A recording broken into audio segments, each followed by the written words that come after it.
안녕하세요. 김동섭입니다. 11월 19일 아침 시작하도록 하겠습니다. 오늘 새벽에 끝난 미국 시장은 혼조세로 마감을 했죠. 다우는 소폭 하락했고 나스닥은 상승해서 마감했는데요. 시장은 실적과 인플레이션이 공존한 시장이다, 뭐 이런 표현을 쓰고 있더라고요. 일단 인플레이션에 대해서 좀 얘기를 한다면, 아시겠지만 지난번에 소비자 물가지수가 6.2%가 나왔어요. 근데 어저께 그 연은 총재가 지역 연은 총재죠. 뉴욕 연은 총재 존 윌리엄스는 사실 어저께 특별한 발언을 안 했어요. 근데 오늘은 이런 얘기를 합니다. 인플레이션이 광범위하게 퍼지며 미래 가격 상승 기대가 오르고 있다, 이런 식으로 얘기를 해서 연준이 긴축 일정에 대한 불확실성에 휩싸였다, 뭐 이런 얘기가 나오고 있어요. 이게 무슨 말이냐면, 이 사람은 존 윌리엄스는 완전한 비둘기 중에 한 명입니다. 예. 근데 굉장한 그 연준 내에서 과거에 보면 그 언급이 약간 그 힘이 있었어요. 파괴력이 있던 사람인데, 그가 이제 인플레이션 언급을 했단 말이에요. 이제 금리 인상이라는 용어는 안 썼어요. 그런 용어는 안 썼지만 이 가능성을 얘기했죠. 결국은 얘도, 이 사람도 긴축을 해야 한다는 거는 이제 인정한 거죠. 긴축하는데 이게 뭐냐면, 연준이 예상했던 수순보다 빨라질 수 있다. 그러니까 불확실성에 휩싸였다. 이 얘기는 무슨 말이냐면, 출구 전략을 하는 과정이 빨라질 수 있다, 이 얘기하고 똑같습니다. 그래서 연준이, 저는 내년에 1월을 제외하고 아마 2월, 3월 정도에 금리 인상할 거라고 저는 보는 사람 중에 한 명이라고 말씀드렸었어요. 원래는 6월 전에 하는 거 한 번이었는데 요즘 분위기로 봐가지고 더 빨라지는 게 맞을 거다라는 생각을 하고 있거든요. 제가 느꼈던 것 중에 하나, 인플레이션은 한 번에 생기지도 않고 또 한 번에 무너지지도 않는다. 서서히 쌓이고 한 번에 터지는 상황이기 때문에 한 번 터진 것은 다시 그것을 가라앉히는데 상당한 시간이 걸릴 거다, 이렇게 생각을 하고 있거든요. 그렇기 때문에 연준이 인플레이션을 잡을 수 있는 도구, 금리를 빠르게 움직이지 않으면 큰 화를 자초할 수 있다, 막 이런 얘기를 했잖아요. 근데 중요한 건 뭐냐면, 연준이 시장 이걸 무시하면서 시장이 계속 주가가 오르고 있어요. 오르면서 버티고 있어요. 근데 이게 어느 순간 다가오면 시장도 무너집니다. 그걸 아마 연준은 다 알 거예요. 그래서 시장에서는 금리 인상에 대한 불확실성, 이게 지금 일정에 대한 불확실성이 나오기 시작했다라는 것만큼은 거의 확실하다, 이런 생각을 해봐야 될 것 같고요. 그 얘기는 결국 연준이, 저는 왜 내년에 임시회의를 할 것 같다는 생각이 많이 듭니다. 그래서 그 부분을 좀 보셔야 될 것 같고요. 그 다음에 이제 실적이 좋았어요. 실적이 좋았었는데, 메이시스가 21% 올랐고요. 그 다음에 콜스가 10% 정도 올랐네요. 엔비디아라는 기업이 있는데 세계 최대 반도체 업체인데 여기도 실적이 굉장히 좋아지면서 8.3% 올랐고요. 애플도 3% 올랐어요. 그러니까 나스닥은 올라갈 수밖에 없는 구조적인 문제였습니다. 그래서 상당히 좀 강했던 상황이었고요. 두 번째는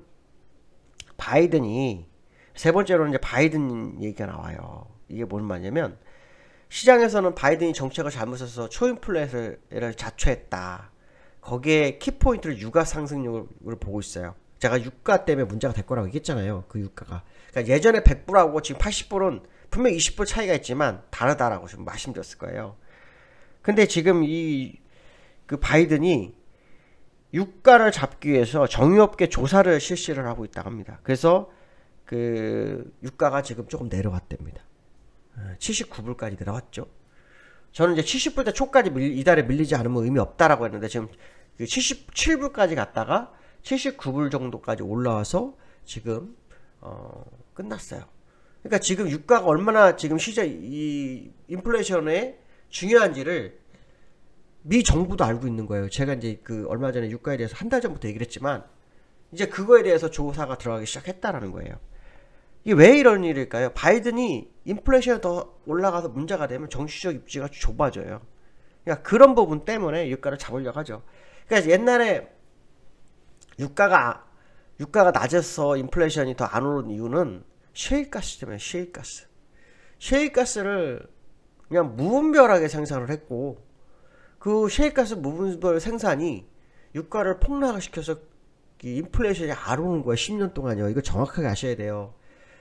그 전에는 셰일가스가 별게 없었단 말이에요. 그 전에 오펙이 전 세계를 장악했고, 근데 이제 셰일가스가 다시 생산이 줄어들었죠. 왜냐하면 이 손익분기점이 옛날 76불 정도 됐었고, 지금 50불, 60불 된데도 파산한 기업이 너무 많은 거예요. 너무 파산한 기업이 많기 때문에 사실은 예전처럼 생산이 안 되는 거죠. 그러니까 당연히 유가를 올려서 셰일가스가 살아날 수 있는 기회가 와야 되는 상황이었는데, 그렇게 되다 보니까 인플레이션이 가중된 거죠. 그렇게 된 겁니다. 그러면 지금 인플레이션이 70불대 초로 가면 2%가 될 것 같나요? 아니에요. 실제로 보면 이 유가를 한번 먼저 차트를 좀 보여드릴게요. 유가 차트를 좀 보면 유가가 지난번에 어디에 빠졌어요? 여기 30불대 한번 확 빠진 적 있어요. 어디였나요? 월봉으로 가면, 월봉으로 보여드릴게요. 죄송합니다. 그때 여기 30불 빠진 데가 있었잖아요. 이때가 작년 4월이에요. 작년 4월. 작년 4월. 그러면 그 작년 4월 전에 가격이 얼마냐면 50불대였어요. 50불대. 계속 50불대였죠. 50불. 여기 76불 한번 간 적 있었죠. 그렇죠? 그러니까 지금 딱 보면은, 유가는 60불 정도 가야 사실은 인플레이션 영향이 제한이 될 수 있겠구나, 이 생각을 할 수 있는 거예요. 유가상으로는. 근데 유가가 빠질 수 있을까요? 안 빠져요. 이렇게 한번 방향성을 잡아버리면요, 쉽게 안 빠집니다. 보통 경우는 이렇게 방향성 한번 잡으면 지금은 100불을 가는 과정이지 다시 이게 밑으로 가는 과정은 아니에요. 그렇기 때문에 지금 상황으로는 이 바이든이 유가 잡기에 나섰다 해서 인플레이션을 누그러뜨릴 수는 없을 거다. 아까 존 윌리엄스가 광범위하게 인플레이션 퍼지고 있다고 했잖아요. 이제 모든 다른 지표에도 퍼지기 시작했기 때문에 이제는 유가 하나 잡아가지고는 방법이 없습니다. 그러니까 결국 이번 11월에 이 소비자 물가지수가 이제 12월에 나오잖아요. 그게 이제 제 생각으로는 지금 6.2 전후는 아닐 것 같습니다. 더 높아졌을 확률이 높아요. 그래야지 연준이 금리 인상을 빠르게 할 수 있다, 이런 생각도 해볼 수 있습니다. 어떻게 얘기하다가 좀 길어졌는데요. 어쨌든 그런 상황이고, 해외 지수 보시면 오늘 나스닥은 0.45% 상승했고요. 다우는 0.17% 하락해 마감했는데요. 차트를 한번 볼게요. 다우를 보시면 이제 여기서 맞고 이렇게 밀리는 과정이죠. 주봉, 그렇죠? 자, 일봉. 예, 다시 한번 밀어줬죠. 제가 여기가 뚫렸다라고 했는데 일단 낙폭을 줄였어요. 근데 아마 추가 하락 가능성을 좀 열어도 보시기 좋을 것 같고요. 자, 나스닥은 또 올랐어요. 대단하죠, 나스닥. 그렇지만 나스닥의 주봉상으로 어떤 변화를 가져온 건 아니다 라는 생각 해보실 필요성이 있고요. 일단은 3천장 연장선에 그대로 있는 상황 정도로 보시는 게 좋겠다라고 보시면 될 것 같습니다. 그래서 현재는 마지막 싸움을 하는 과정 정도로 보시면 되지 않을까 판단하고 있습니다. 자, 두 번째로는 달러가 초강세가 되고 있어서 신흥국에서 자금 이탈 가능성이 있다. 초강세가 될 수밖에 없죠. 긴축이 이제 곧 시작되면 미국으로 돈이 가잖아요. 그러니까 미리 돈이 가는 거예요, 벌써부터. 그럼 미리 돈이 다 갈까요? 안 그렇죠. 일부만 가고 일부는 있어요, 많이. 그러니까 급한 자금 먼저 간다고 보시면 돼요. 급한 자금 먼저 간다고 보시면 돼요. 그래서 급한 자금 가는데도 불구하고 벌써 이렇게 원달러 운화 같은 경우도 1180원, 어저께 80원 끝났죠. 여기에서는 제가 기억을 85원까지 갔던 걸로 기억해요. 여기에서는 1185원 아마 갔던 걸로 제가 기억을 하는데, 86원까지 갔었네요. 86원까지 갔었고 지금 83원 정도 거래되고 있거든요. 그러니까 이 환율의 우리나라 시장이 얼마나 영향을 미치고 있는지를 중요하게 봐야 되죠. 그러니까 지금 금리 인상 제대로 되지도 않았는데도 불구하고 이런 상황이 나오면 본게임 들어가면 환율 1200원은 아마 쉽게 넘어갈 확률이 높아요. 1200원이 아니라 이전 고점 작년 2020년 3월 19일 3월 16일에 1296원까지 였었는데 저것도 조심해야 될 수도 있다, 이런 생각 해봐야 되지 않을까 판단을 쓰고 있습니다. 자, 세 번째로는요, 60지선 회복, 코스피 60지선 회복 실패를 했어요. 어저께 이 코스피 차트를 좀 보면, 어저께 코스피 차트를 보시면요, 이렇게 장중 고점이 2964였어요. 그 60주선이 2961이거든요.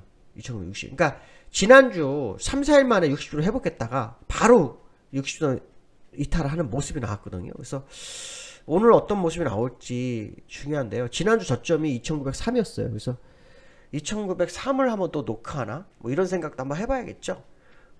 아주 중요한 자리입니다. 물론 뭐 시장이라고 해서 다 예측은 할 수는 없어요. 예측은 할 수 없는데, 일단 미국 시장하고 국내 시장은 완전히 다르다는 거. 특히 다우는 우리나라하고 커플링이 되기 위해서 내려오고 있는 과정으로 좀 해석을 하시는 게 맞아요. 그래서 나스닥이 올랐지만 결국은 시간적으로는 전 세계 시장이 함께 움직이는 공간으로 가고 있다.